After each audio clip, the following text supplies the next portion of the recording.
एक बार एक crime reporter अपनी गाड़ी से कहीं जा रहा होता है, लेकिन अचानक उसकी गाड़ी के सामने एक आदमी बेसुध हालत में आकर गिर जाता है। तभी क्राइम रिपोर्टर अचानक अपनी गाड़ी का ब्रेक लगा लेता है, लेकिन वो बहुत घबरा जाता है। उसे समझ नहीं आता कि इतने सुनसान रास्ते में यह आदमी कहाँ से आया। तभी वह हिम्मत करके गाड़ी से बाहर निकलता है और उस आदमी को उठाता है। तभी वह घबराते हुए रिपोर्टर से बताता है कि कोई उसे जान से मारना चाहता है, इसीलिए वह अपनी जान बचाकर भाग रहा था।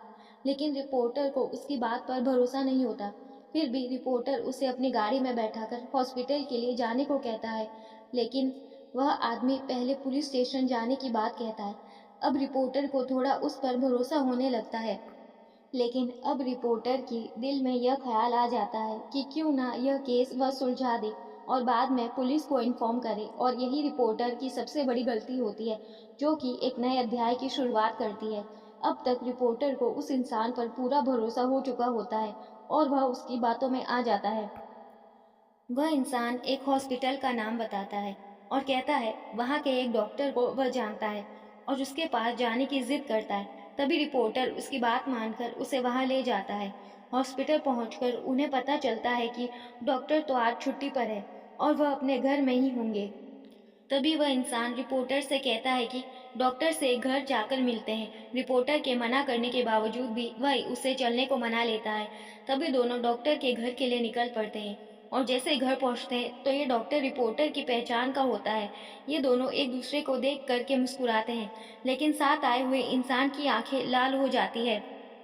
उसके अंदर अजीब सा गुस्सा दिखाई देता है। डॉक्टर रिपोर्टर को घर के अंदर बुलाते हैं।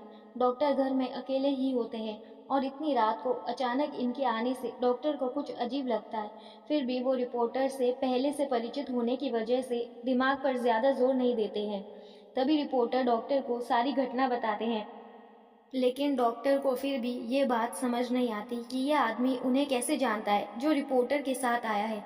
तभी वह इंसान डॉक्टर के बारे में कुछ पुरानी बातें बताता है, जिसकी वजह से डॉक्टर को भी यकीन हो जाता है कि वह इंसान सच बोल रहा है। शायद डॉक्टर ही उसे भूल गए होंगे। अचानक डॉक्टर रुककर कहते हैं, रुकिए, मैं आप लोगों के लिए चाय ले आता हूँ। आप मुझे किचन का रास्ता बता दीजिए। लेकिन डॉक्टर को यह अनुचित लगता है तो वह उसे मना करते हैं, लेकिन वह इंसान काफी जिद करने लगता है तो डॉक्टर को मजबूरी में उसे किचन तक ले जाना पड़ता है और डॉक्टर उसे चाय का सामान देते हैं और बाहर चले जाते हैं। तभी वो आदमी गैस का रेगुलेटर ऑन करके किचन की सारी खिड़कियां बंद कर देता है और थोड़ी देर बाद डॉक्टर को आवाज देता है कि आपका लाइटर नहीं चल रहा। डॉक्टर जैसे ही किचन में आते हैं तो उन्हें गैस की बदबू आती है, लेकिन वह सामान्य बात समझकर उस इंसान से लाइटर ले लेते हैं और जैसे ही वह लाइटर जलाते हैं वो आदमी बाहर भाग जाता है और अचानक गैस की आग डॉक्टर को चपेट में ले लेती है। अचानक हुई ऐसी घटना से रिपोर्टर को कुछ समझ नहीं आता। रिपोर्टर यह घटना देखकर जल्दी से पुलिस को इन्फॉर्म करता है और साथ ही साथ फायर ब्रिगेड को भी बुलाता है, लेकिन तब तक बहुत देर हो जाती है। घटना स्थल पर पुलिस के आने के बाद रिपोर्टर उस आदमी के साथ वहां से निकल जाता है और गाड़ी की स्पीड तेज करते हुए कहीं अकेले स्थान में जाना चाहता है। दरअसल यह सब देख करके उसका दिमाग घूम चुका था। उसे कुछ समझ नहीं आ रहा था कि यह सब क्या चल रहा है। तभी अचानक बगल में बैठा हुआ आदमी उसकी गाड़ी का स्टीयरिंग व्हील घुमा देता है और गाड़ी रोड के किनारे एक खाई में चली जाती है। गाड़ी का इतना जबरदस्त एक्सीडेंट होने के बाद दोनों की हालत बहुत बुरी हो जाती है। दोनों खून से लथपथ दिखाई देते हैं। रिपोर्टर मूर्छित अवस्था में होकर उस इंसान से पूछता है, तुमने ऐसा क्यों किया?